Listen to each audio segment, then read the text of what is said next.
di crescita in implantologia dentale. Perché vogliamo parlare dei fattori di crescita in implantologia dentale? Perché a differenza del passato in cui noi praticamente inserivamo i nostri impianti e assumevamo un atteggiamento di attesa chiamata osteointegrazione, secondo i dettami della scuola svedese branemarchiana, che ci imponeva un'attesa da 3 a 6 mesi a seconda del tipo di osso mascellare o mandibolare,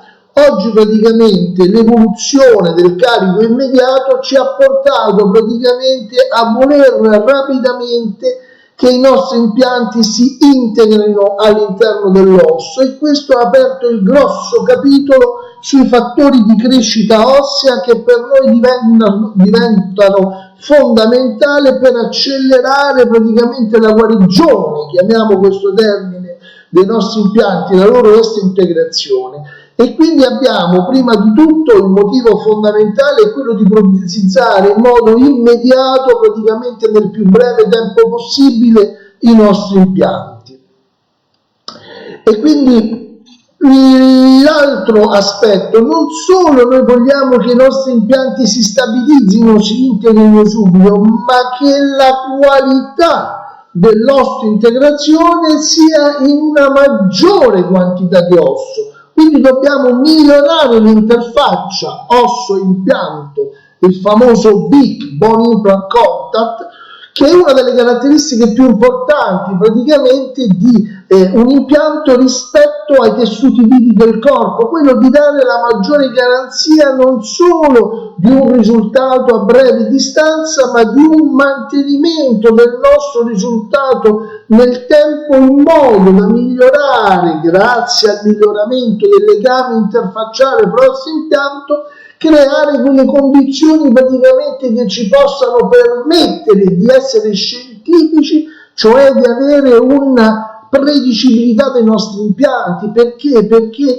quando è che l'implantologia è diventata scienza? Quando qualcuno, Branemark, ci ha dimostrato che i loro impianti rimanevano per un lungo periodo all'interno dell'osso, e quindi avevano gli studi longitudinali una lunga vita questi impianti, e che il numero degli impianti che rimanevano all'interno dell'osso era sufficientemente ampio per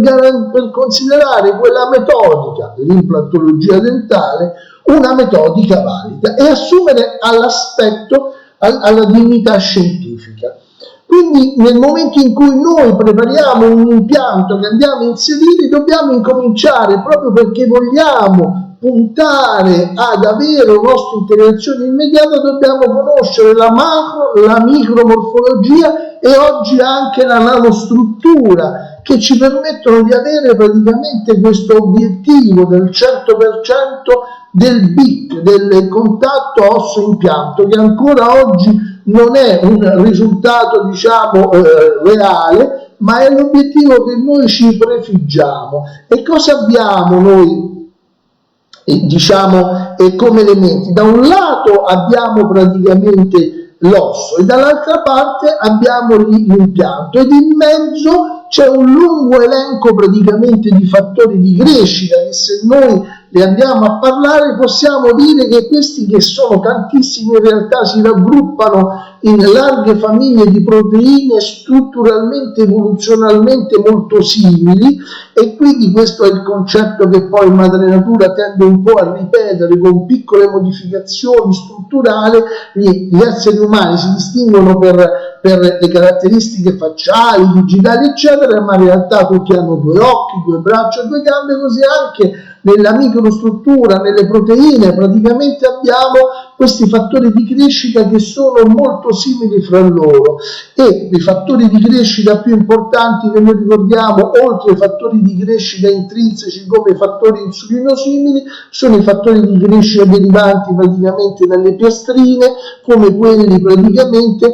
che stimolano la crescita fibroblastica, quelli che stimolano l'endotelio vascolare e poi soprattutto i fattori di crescita trasformanti, i TGF-alfa, i TGF-beta, che sono derivanti da questi dai granuli praticamente contenuti all'interno delle piastrine, che si liberano lì dove c'è una lesione per riparare quella lesione a livello praticamente dei vasi o in tutte le strutture praticamente che circondano i vasi e con essi entrano in comunicazione. Quindi fondamentalmente questi sono l'elenco diciamo ampio dei fattori di crescita, che lasciamo da una parte un attimo da parte, perché abbiamo detto da una parte l'osso, da una parte abbiamo l'impianto e in mezzo i fattori di crescita. Però l'impianto è molto importante che noi impariamo a conoscerlo ben direttamente, perché il primo fattore che oggi sta assumendo una grande importanza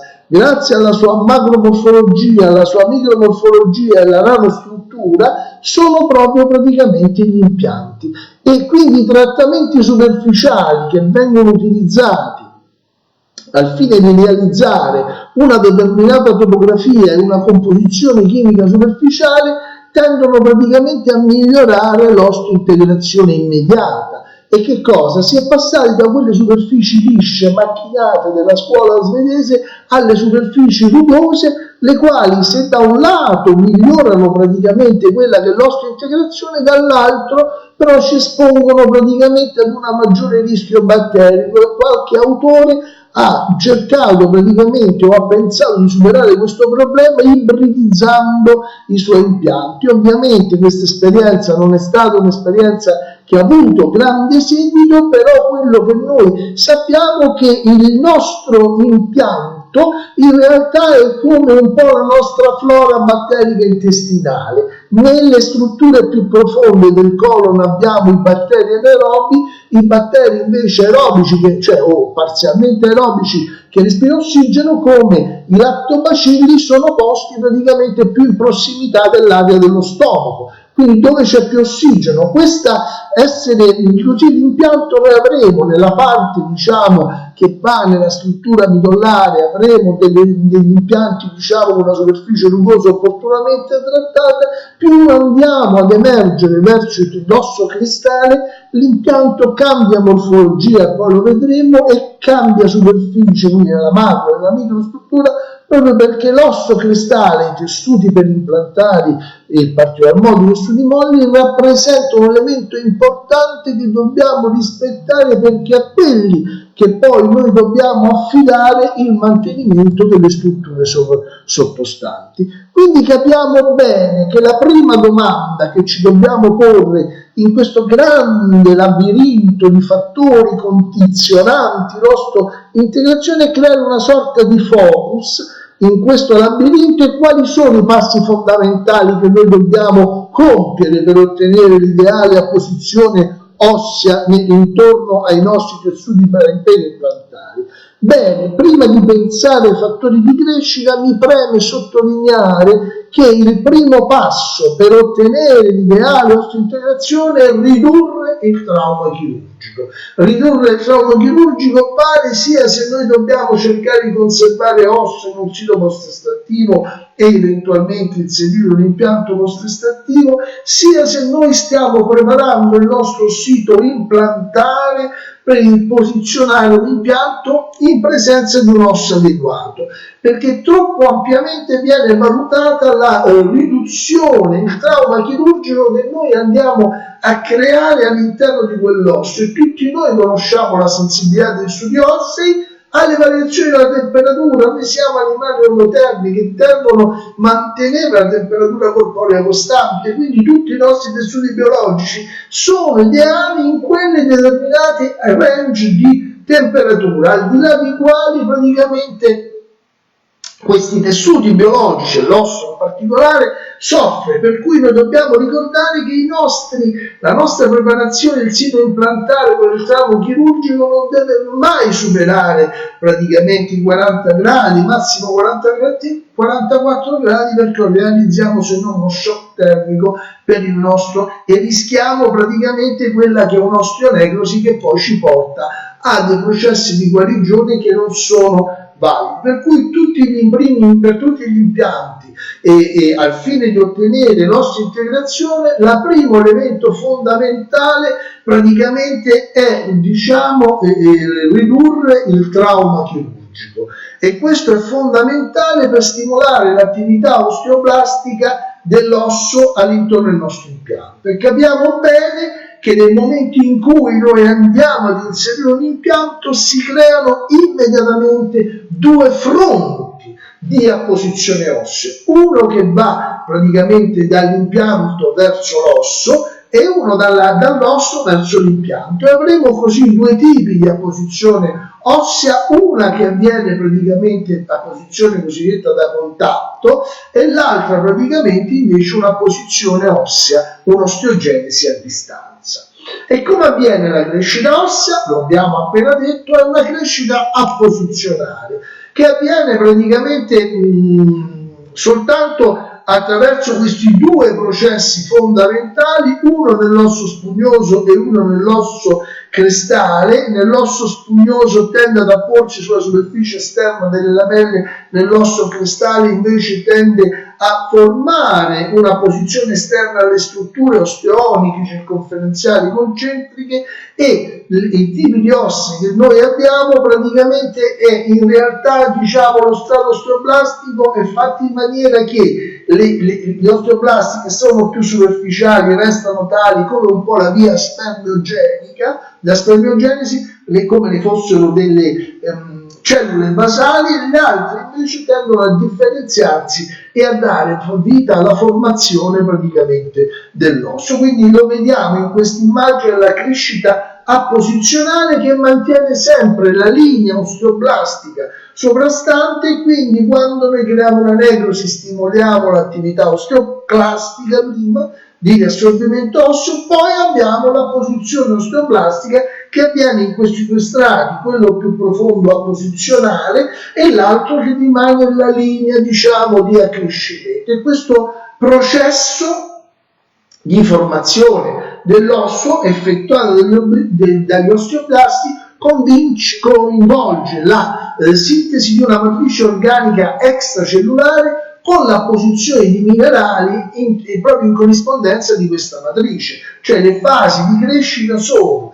trasformazione della cellula mesenchimale in prosteoblasta, poi in osteoblasta. L'osteoblasta è quello che dà vita alla formazione apposizionale. Una volta che si è formata la posizione, l'osteoblasta si ferma e forma collagene in questa prima fase. Ecco l'importanza di integrare con il collagene, di dare questo substrato importante, e poi avremo una posizione invece di cristalli idrossi apatite che si andranno a posizionare nell'ozone, quelle zone praticamente, cioè dove vengono lasciate libere dalle strutture fibrillari che sono longitudinalmente parallele fra di loro. E quindi questo processo praticamente che avviene in modo uguale sia per l'osso spugnoso che per l'osso compatto, che segue essenzialmente però lo stesso risultato in entrambi i processi, e alla fine la matrice ossea che viene formata è indistinguibile se siamo in osso spugnoso o in osso compatto. Bene, sebbene l'osso si formi in associazione a tessuto connettivo preesistente, questo tessuto connettivo preesistente praticamente deve andare a sparire. Tanto deve questo concetto andare a sparire, il tessuto connettivo, che poi lo vedremo nella definizione di osso integrazione iniziale data da Braneman. Il tessuto connettivo era che rimaneva all'intorno dell'impianto il parametro di aver ottenuto un'osteofibrointegrazione o una semplice fibrointegrazione, o un'osteofibrointegrazione o un'osteointegrazione ideale, che oggi è quella che noi cerchiamo. Quindi la nostra crescita praticamente, che soprattutto nelle ossa di tipo intramembranoso, è diversa da quella encontrale sul modello cartilagineo, che a noi non interessa. Vediamo cosa accade nel momento in cui noi inseriamo l'impianto. Ovviamente lo dobbiamo inserire con il minor trauma possibile. Nel momento in cui noi inseriamo il nostro impianto, anche se seguiamo il minor trauma possibile, noi avremo una ridotta interfaccia osso-impianto, che è quella che invece noi dobbiamo migliorare, e resterà uno spazio praticamente che dovrà essere colmato da osso, che si depositerà per apposizione attraverso i processi che abbiamo appena accennato, l'osteogenesi a distanza e l'osteogenesi a contatto, e sarà il nostro compito cercare di compiere e di capire quali possono essere i passi fondamentali da compiere per ottenere nel più breve tempo possibile il massimo del contatto osseo-impianto, necessario per ottenere in tempi rapidi il successo implantare. Ma questo successo ottenuto in tempi brevi si deve mantenere poi nel lungo periodo, rendendo la nostra implantologia più scientifica possibile, cioè più predicibile.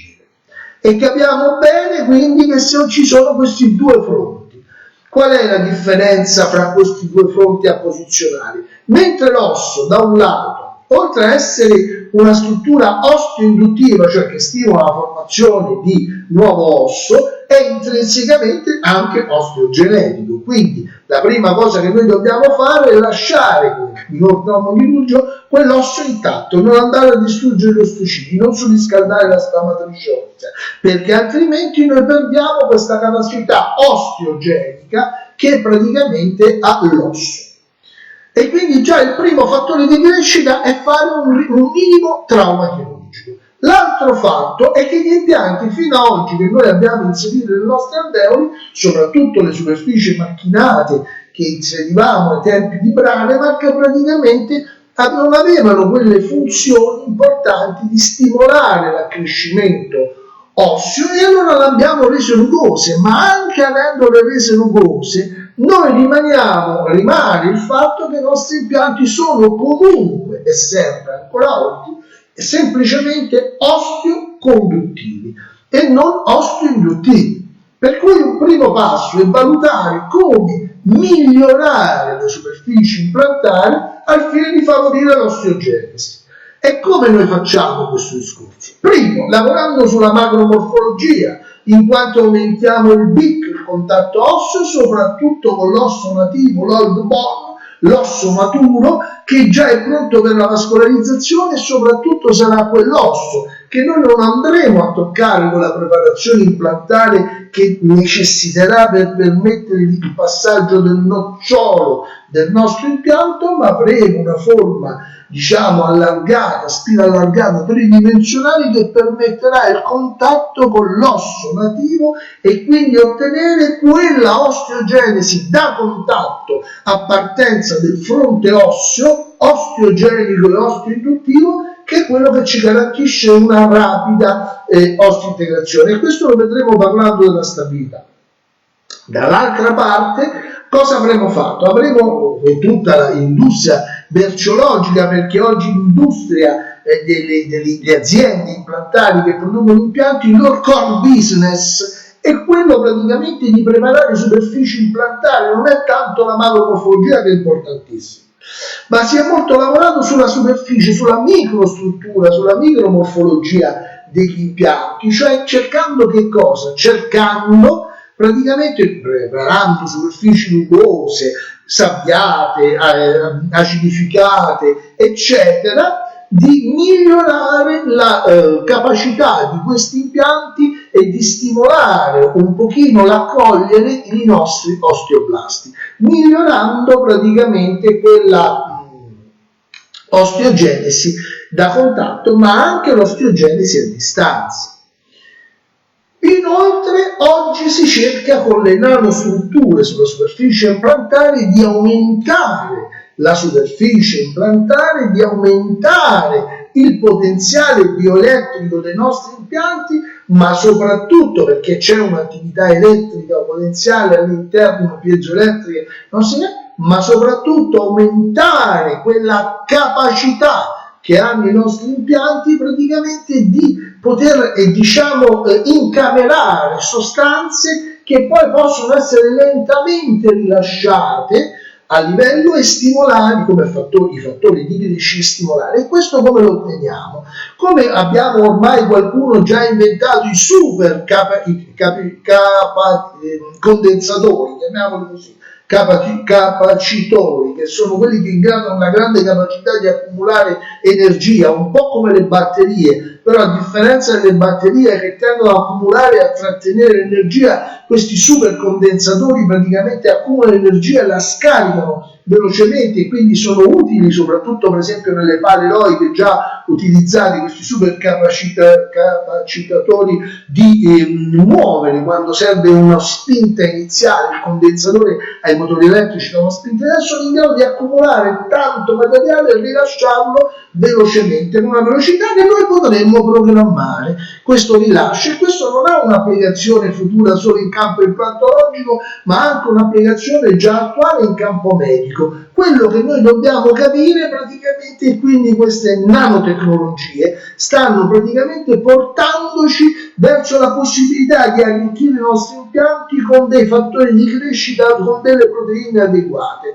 E questa capacità praticamente nanotecnologica,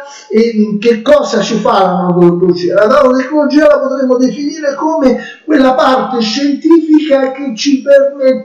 permetterà di porre gli atomi lì dove noi vogliamo che siano, che restino, e quindi possiamo trasmettere con questa nuove nanotecnologie sui nostri impianti tutte le informazioni che vogliamo, quando? Al momento in cui noi le andiamo ad inserire. E questo come potremmo farlo? Utilizzando degli emoconcentrati del paziente e avendo opportunamente attivato nel momento specifico, prima dell'inserimento dell'impianto all'interno del sito implantare preparato, mediante per esempio pulendo le superfici con l'azione praticamente di una tecnologia di pulizia al plasma.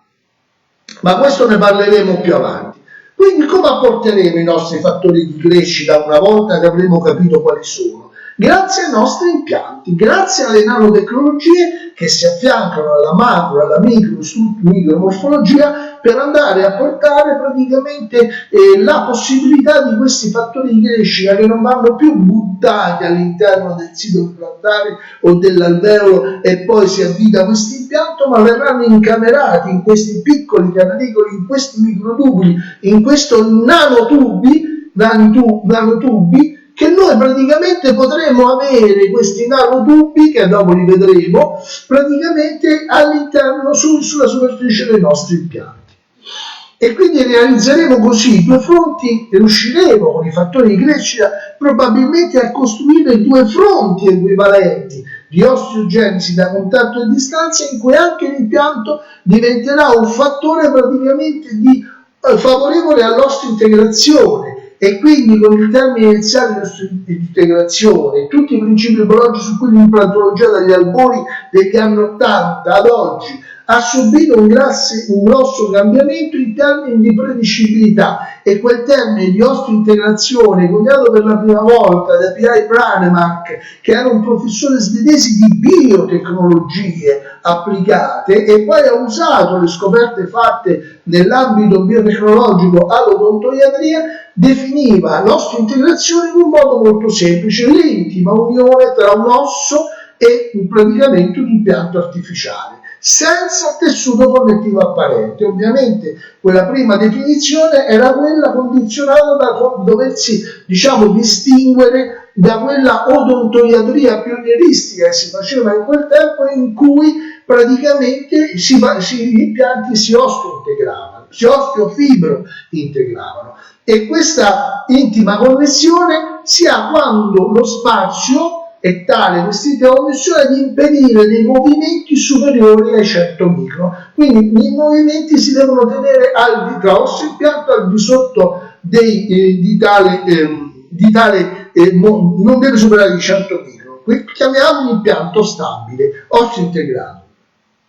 Teoricamente però non è che il titanio soltanto è in grado di osteointegrarsi, qualunque metallo è in grado di osteointegrarsi quando abbia una micromorfologia adeguata e sia privo di proteine, e soprattutto, lo vedremo, anticipo questa parola, di endotossine sulla superficie che ne potrebbero determinare il rigetto e quindi praticamente inficiare la possibile osteointegrazione. Chi è stato il primo nel mondo a a usare il titanio in implantologia. È stato il professor Stefano Tramonte il quale per primo inserì nel 64 Brånemark, nell'anno successivo, ed è una data emblematica, una pietra miliare, lo inserì sul paziente Gösta Larsson solo nel 1965, e il titanio ha avuto un'evoluzione da un titanio di grado 2, oggi facciamo la nostra protesi con un titanio di grado 4 che è meno puro, ma è un titanio con caratteristiche di resistenza maggiore, e possiamo utilizzare un titanio di grado 5 per la parte protesica. E la velocità dell'osteointegrazione e quindi la capacità di un impianto di osteointegrarsi oggi dipendono molto dalla superficie dell'impianto, mentre una superficie liscia iniziale come la descriveva Brånemark, che ormai diciamo stata concettualmente abbandonata, oggi si va su una superficie rugosa. E nel 2014 uno studio molto interessato fatto dal dottor Villa e il dottor Polimeni ha dimostrato che un impianto non ha bisogno in realtà di quel contatto osseo iniziale per osteointegrarsi, e questo molte tipologie di impianto che vengono inserite non con avvitamento ma con l'impatto, ma i fattori chiave per ottenere la stabilità primaria ma deve essere dotato questo impianto dei fattori fondamentali per ottenere la stabilità primaria, e praticamente dal coagulo. E quindi tutti questi studi ci hanno portato a progettare una macromorfologia ideale per ottenere una stabilità primaria. E poi il fattore appunto il coagulo che ricordiamo non è altro che una massa solida costituita dalla fibrina che contiene le piastrine, che sono le prime cellule ematiche che vanno a chiudere una lesione insieme alla vasocostrizione. Poi la fibrina praticamente ovviamente attivata dalla cascata dell'accumulazione, dal fibrinogeno si forma la fibrina, prima in struttura molecolare semplice, poi in questa struttura diciamo insolubile, fibrillare e reticolare, che blocca praticamente, oltre le piastrine eccetera, blocca anche la fuoriuscita del sangue, creando un'escala molto importante, una crosta sotto la quale si possono proteggere i tessuti. È quello che noi dobbiamo fare e dobbiamo realizzare con i nostri impianti. La posizione ossea, l'abbiamo detto, può essere a distanza e a contatto, ed è legata praticamente a due concetti fondamentali, ci porta a due concetti fondamentali, quindi quello che abbiamo appena detto, ad una osteointegrazione primaria e a un'osteointegrazione secondaria o biologica. La primaria è dettata quindi principalmente da fatti fisici, dalla macromorfologia dell'impianto e dalla rugosità della superficie. La osteointegrazione secondaria biologica è invece legata praticamente al comportamento dell'osso all'intorno dell'impianto, alla presenza di fattori osteogenetici dallo stesso osso del paziente, a fattori osteoinduttivi, che sono i fattori di crescita che noi vanno a stimolare la differenziazione delle cellule mesenchimali in prostoblasti e panostoblasti, portando alla formazione di nuovo osso, e le capacità osteoconduttive che può avere oggi attualmente l'impianto, sempre maggiori rispetto a quelle del passato. E oggi sotto carico funzionale noi praticamente dobbiamo raggiungere un'importante stabilità primaria, perché non attendiamo più che si formi un'osteointegrazione secondaria biologica, ma noi carichiamo subito i nostri impianti, e per realizzare praticamente questa possibilità di caricare immediatamente gli impianti abbiamo bisogno della stabilità primaria o meccanica, della fisica implantare, che è legata alla forma dell'impianto, e questa forma iniziale dell'impianto che dà grip nell'osso, soprattutto l'obiettivo è l'osso nativo, per noi è importante, perché tutta la parte che noi andiamo a preparare il turno implantare e quindi subirà il rimodellamento osseo farà perdere quella stabilità primaria meccanica, per cui se non ancoriamo i nostri impianti in osso nativo, in old bone, in osso già maturo, noi rischiamo che con il rimodellamento perdiamo, in quella fase generalmente di 3 e 6 settimane, perdiamo la stabilità dei nostri impianti e possiamo andare incontro a dei fallimenti. Per cui molto importante è la stabilità primaria vista in termini meccanici, mentre l'osteointegrazione secondaria detta anche che è biologica, è legata molto, oltre alla microgeometria implantare che abbiamo già visto, anche alla nanogeometria, e cioè in grado di attrarre con le cellule osteoblastiche per un processo di osteoconduzione, ma soprattutto il nostro futuro a breve, questi nanotubi che noi vediamo che possiamo realizzare con un processo di ossidazione anodica, di anodizzazione delle superfici implantari, ci permetteranno praticamente nel breve periodo di migliorare le capacità e di poter inserire all'interno di questi nanotubi praticamente dei fattori di crescita che potranno essere praticamente rilasciati lentamente e stimolare come fosse osso praticamente verso per la formazione del nuovo osso. E noi vediamo che le microstrutture da lavori fatti, qui lo vediamo tra una superficie macchinata e una superficie invece praticamente rugosa, come si forma una maggiore quantità di osso, anche se differenti macromorfologie possono dare praticamente buone guarigioni osteointegrazioni, per cui la macromorfologia è un elemento fondamentale. Inizialmente sembrerebbe soltanto praticamente per dare quella stabilità e reggere il carico immediato, in realtà poi si è visto e si sta vedendo con lo studio agli elementi finiti, all'analisi agli elementi finiti, che in realtà la macromorfologia, ne parleremo più avanti, praticamente è proprio fondamentale per mantenere quell'osso crestale che a sua volta mantiene i tessuti molli, ed è quello che praticamente dà la sopravvivenza delle strutture sottostanti ossee. Per cui che cosa dobbiamo dire? Che mentre l'osso ci serve per ancorare i nostri impianti, ed è quello che abbiamo detto finora, i tessuti molli serviranno per impedire che i tessuti ossei a cui abbiamo ancorato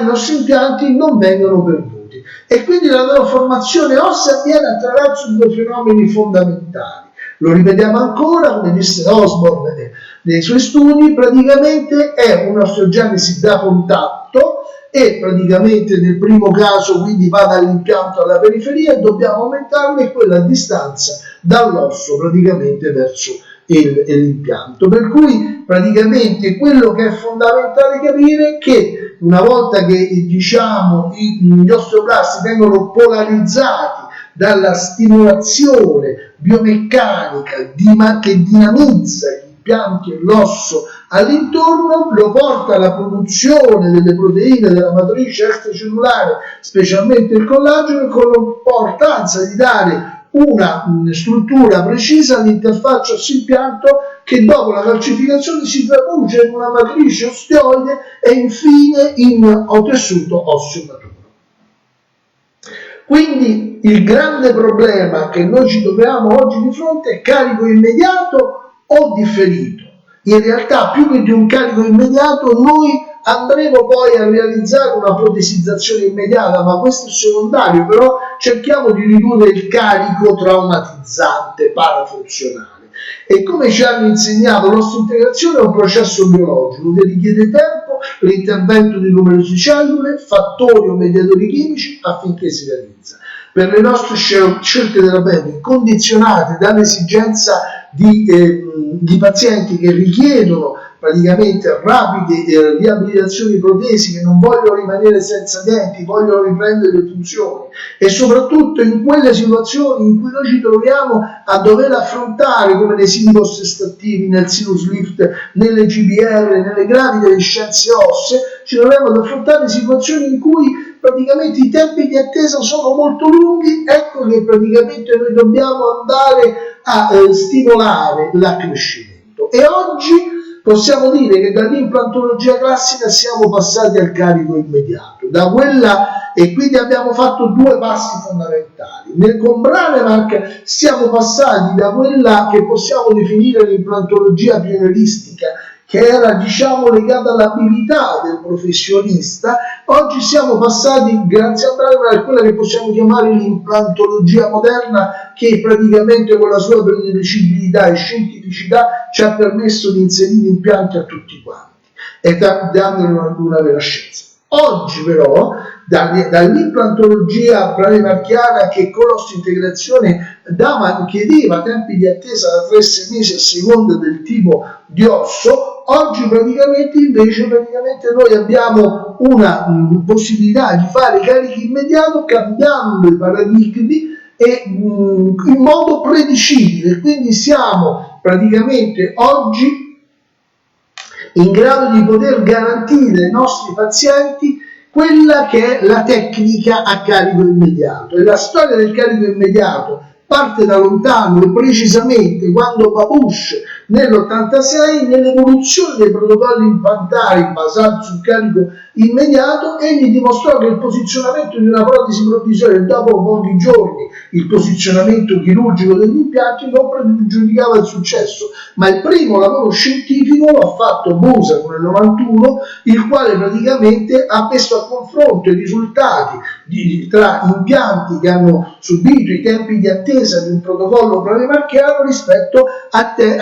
impianti invece posizionati con un carico immediato, e si è visto che la tecnica non creava problemi, e questi primi studi sono stati fatti posizionando gli impianti in area intraforaminaria, nella zona della sintesi, dove si possono mettere impianti più lunghi, lasciandoci strutture vascolo-nervose importanti, e l'osso della sintesi è un osso di buona qualità, e questo ha